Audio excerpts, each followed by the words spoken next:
ನನ್ನ ಮರ್ತೆ ಹೋಗಿದ್ಯಾ? ರೀ ಯಾರೇ ನೀವು? ಹೇಳ್ದೆ ಕೇಳ್ದೆ ಮನೆ ಒಳಗೆ ನುಗ್ಗಿ ಮಗು ಎತ್ಕೋತಿದ್ರಲ್ಲ, ಗೊತ್ತಾಗಲ್ವಾ? ಸರ್, ಇದು ನನ್ನ ಮಗು ಸರ್. ಏನ? ಇದು ನಿಮ್ಮ ಮಗುನಾ? ಹೌದು ಸರ್, ಈ ಮಗು ತಾಯಿ ನಾನೇ. ಓ, ನರ್ಸು?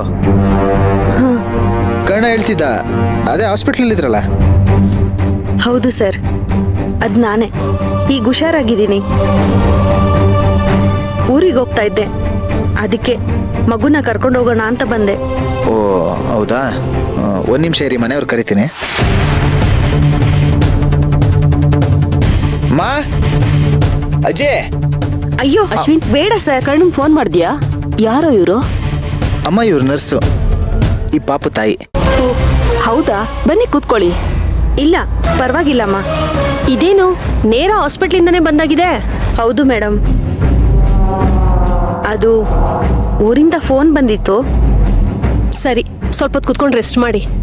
ಇಲ್ಲ ಮೇಡಮ್, ನಮ್ಮ ತಾಯಿಗೆ ಹುಷಾರಿಲ್ಲ, ತುಂಬ ಸೀರಿಯಸ್ ಆಗಿದ್ದಾರೆ ಅಂತ ಕಾಲ್ ಬಂತು. ನಾನು ಊರಿಗೆ ಹೋಗಲೇಬೇಕು. ನೀವೆಲ್ಲರೂ ಪರ್ಮಿಷನ್ ಕೊಟ್ರೆ ನಾನು ಮಗುನ ಕರ್ಕೊಂಡು ಹೋಗ್ತೀನಿ. ಅಯ್ಯೋ, ಕರ್ಣ ಬಾಬಾ ಮನೇಲಿಲ್ಲ, ಅವ್ರಿಲ್ದೆ ಹಾಗೆಲ್ಲ ಕಳ್ಸೋಕ್ಕಾಗಲ್ಲ. ಹೌದು ಪೂಜಾ, ಅದು ಸರಿನೇ. ಅಶ್ವಿನ್, ಒಂದ್ಸಲ ಕರ್ಣಂಗ್ ಫೋನ್ ಮಾಡಿ ವಿಷಯ ಏನು ಅಂತ ತಿಳಿಸ್ಬಿಡು.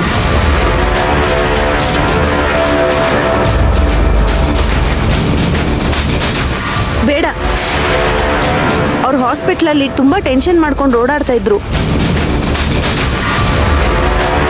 ಅವ್ರ ತಮ್ಮನ್ಗೆ ಆಕ್ಸಿಡೆಂಟ್ ಆಗಿದೆಯಲ್ಲ, ಆ ತಲೆ ಬಿಸಿಲಿದ್ರು. ಸುಮ್ಮನೆ ಅವ್ರಿಗೆ ಯಾಕೆ ತೊಂದರೆ? ಅವರೇ ನನ್ನನ್ನು ಇಲ್ಲಿ ಕಳಿಸಿದ್ರು. ಮಗು ಮನೇಲೇ ಇದೆ, ಹೇಳ್ಬಿಟ್ಟು ಕರ್ಕೊಂಡೋಗಿ ಅಂತ ಅಡ್ರೆಸ್ ಕೂಡ ಅವರೇ ಕೊಟ್ಟಿದ್ದು. ಸರ್, ಲೇಟ್ ಆಗ್ತಾ ಇದೆ, ಮಗುನ್ ಕೊಡಿ ಸರ್. ಇರಿ, ನಮ್ಮಮ್ಮನ ಪ್ರಿಯನ ಕರಿತೀನಿ.